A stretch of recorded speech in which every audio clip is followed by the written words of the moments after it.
Nearly every manager I've worked with has told me about this one employee that they find really tricky to manage. This one person that keeps them up at night and keeps them worried and stressed out. I think this is just part of leadership because we humans are very complex based on our personalities, experiences, and values. And so there will always be someone that is a little bit more difficult to manage. But in today's video, I'm going to share with you 8 tips on how to manage these difficult employees. Hi, I'm Anne Koopman and I'm a former leader in the manufacturing industry, and now I am a leadership coach and an expert and trainer for team development. Make sure that you subscribe below because I regularly share practical tips around leadership and self-development and also how to manage effective teams. Before we dive into these 8 tips, I just want to share with you that I genuinely believe that everyone wants to do a good job. Everyone craves the feeling of being successful and getting good feedback and feeling like they're making a difference, or at least that they're good at what they do. I believe that difficult behavior is often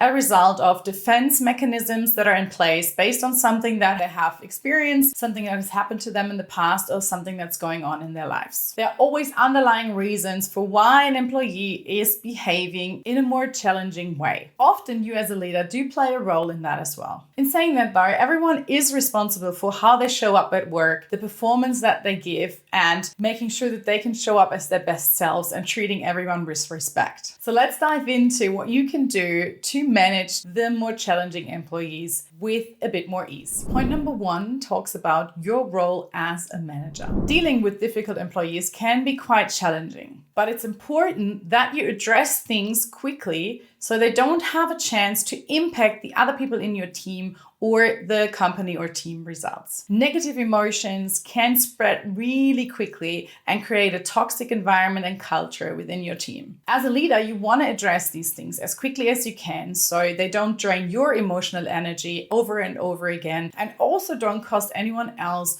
emotional energy. You don't want it to affect your or anybody else's well-being. And so it's important that you start the conversation with the employee as soon as you can to try and figure out what's going on and help them improve their behavior or change their response in certain situations. Your role as a leader is to have the conversation, understand the underlying root cause, and come to a mutual understanding of what is expected, support them in their development, but also manage consequences if you have to. Tip number 2 is about documenting and keeping record. Documenting conversations and situations should become one of your most important habits as soon as you start a leadership role. Make sure that you keep a log of the conversations and the situation that you have had with employees or things that you have observed. Often when we want to provide feedback or address an issue, it gets even harder or worse because we don't have the information or the details to back it up or explain a situation and give examples that make it easier to understand the behavior and the impact. These records should be things like keeping record of conversations you've had,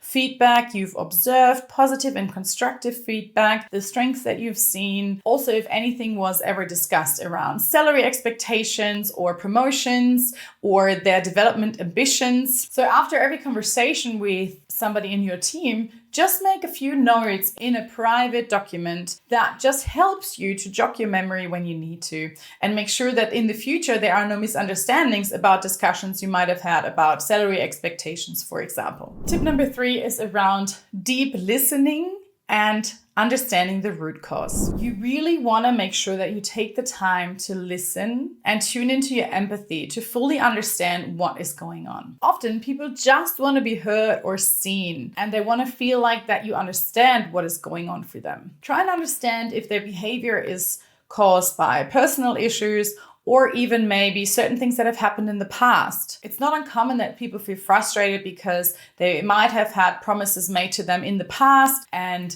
they feel a bit stuck in their career, or they feel like they're not seen or appreciated for what they contribute. And so it's really important to understand what has been going on and what has been leading up to this point. Sometimes difficult behavior can also result as part of a defense mechanism because maybe they're pushed out of their comfort zone too much, or maybe they have been disappointed a lot in the past. And then they put up this wall because they want to protect themselves and protect their ego as well. Sometimes, in some cases, simply just listening and building up that trust can already solve your problem or your issue. Sometimes you hear about an issue that you can solve for them straight away, or you can put a plan into place. And sometimes it's just enough that they know that you are aware of what's going on and that they feel like they've been heard and somebody is there to look out for them. Tip number 4 is about reflecting on your contribution. The first thing here for you to do is to really check on your unconscious bias. We all have this unconscious bias. These are our filters in our brain that help us filter through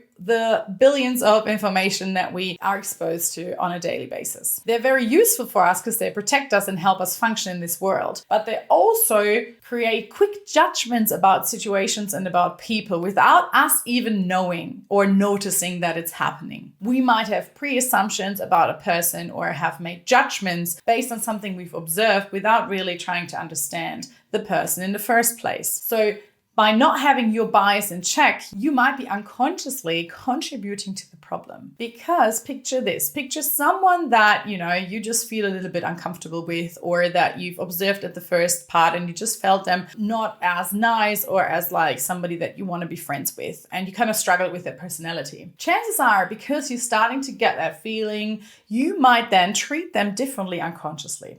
You might be spending less time with them. You might be spending less one-on-one conversations with them. You might not put them in charge of new initiatives or projects because you might nominate your buddies or the people that you feel closer to. So sometimes our unconscious bias makes us treat people differently. This is completely normal and it happens to all of us. But the first step is to acknowledge that we all have bias. So challenge yourself to really think about, is your bias at play here? Are you avoiding conversations with the person? Are you treating them differently?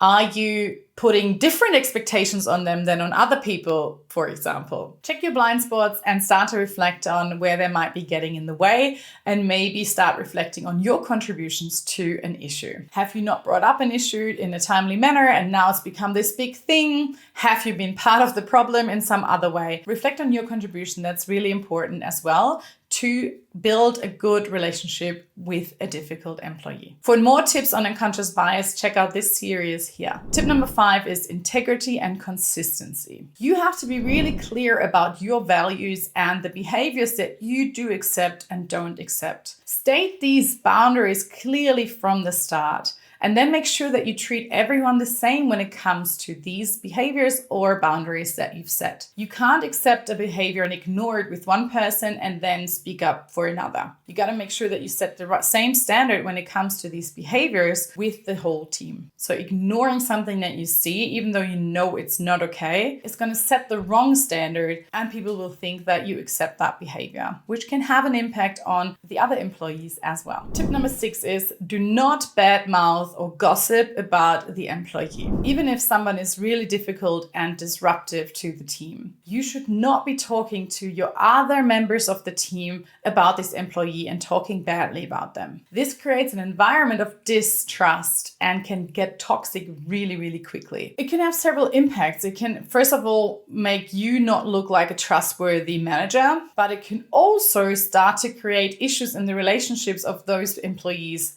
in between their own relationship. And also it might really look bad on you as a leader to talk badly about another person. I know that it sometimes can feel easier to be able to talk to someone about a difficult situation or a challenging employee, but this cannot be your team. Of course, if someone comes to you to talk about that same employee and share their issues with it and how they struggle with it, you can listen and acknowledge that and say, yes, okay, I will look into that.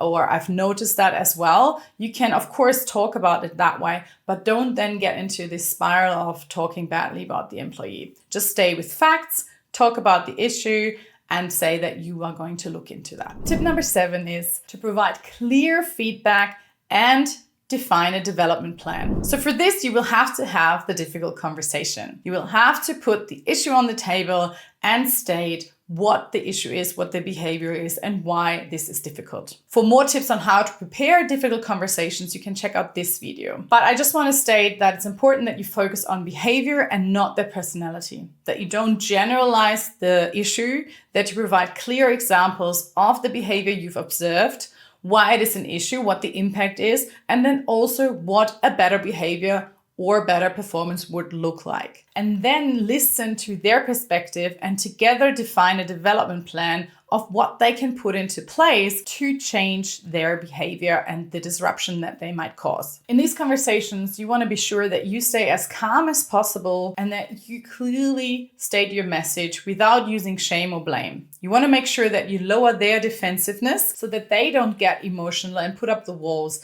and you won't be able to have a clear conversation with them. So make sure that you stay calm, focus on facts, focus on their behaviors, and then invite them to respond and define a development plan together. Tip number 8 is about defining and managing consequences. So if things do not change, it's important that you start to become a bit more clear on consequences. If people don't see that their behavior will have a negative consequence or impact for them, why would they change? This, of course, becomes a little bit more tricky and a little bit more individual based on your case, based on your situation and your organization. So for this, I can't provide you any detailed tips on what to do. Make sure that you involve HR and that you follow your procedures and your official processes in your organization. But if you have to talk about more serious consequences like a termination, for example, make sure that you do follow those steps. And if you have to make that decision, don't wait for too long. If it's come to that point and you've done everything you can and you've invested in that relationship and you've provided feedback,